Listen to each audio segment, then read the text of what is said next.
एक शादीशुदा शख्स का किसी गैर मुहर्रम के साथ ताल्लुक रखना, ख्वाह वो जिस्मानी हो या जज्बाती, शरीयत में सख्त गुनाह है। उसे जिना या बदकारी कहा जाता है। इस्लाम ने शादी का रिश्ता बहुत मुकद्दस करार दिया है और उसकी हिफाजत का हुक्म दिया है।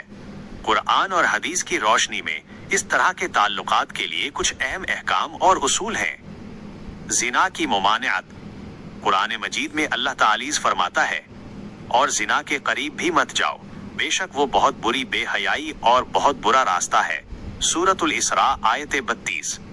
इस आयत में सिर्फ जिना करने से नहीं बल्कि उसके करीब जाने से भी मना किया गया है, जिसमें वो तमाम काम शामिल हैं जो उसकी तरफ ले जाते हैं, जैसे गैर मुहर्रम से गैर जरूरी बातचीत, मुलाकातें या जज्बाती ताल्लुकात। जिना की सजा। इस्लामी शरीयत में जिना की सजा बहुत सख्त है। अगर कोई शादीशुदा शख्स जिना का मुर्तकिब हो तो उसकी सजा रजम है, यानी पत्थर मारकर हलाक करना। ये सजा इसलिए रखी गई है ताकि मुआशरे को जिना जैसी बुराई से पाक रखा जा सके और लोग इस गुनाह से बचें। तौबा। अगर कोई शख्स इस गुनाह का मुर्तकिब हो जाए तो उसे फौरन तौबा करनी चाहिए। अल्लाह तालीज़ गफूर और रहीम है और सच्ची तौबा कबूल करता है। सच्ची तौबा के लिए दर्ज झैल शराइत हैं। 1. गुनाह पर नदामत, अपने किए पर शर्मिंदा और पशेमान होना। 2.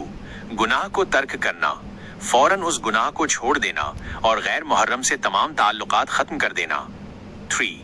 पुख्ता इरादा, दोबारा कभी भी ये गुनाह ना करने का पुख्ता इरादा करना। 4. कसरत से इस्तिग़फ़ार, अल्लाह से माफी मांगना। अल्लाह की रहमत से कभी मायूस नहीं होना चाहिए। अगर कोई शख्स सच्ची तौबा कर ले तो अल्लाह उसके गुनाहों को माफ फरमा देता है।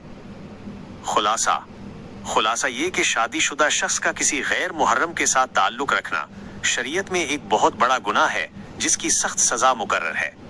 इसका वाहिद हल ये है कि इंसान फौरन तौबा करे, इस ताल्लुक को मुकम्मल तौर पर खत्म करे और आइंदा के लिए उससे बचने का पुख्ता इरादा करे।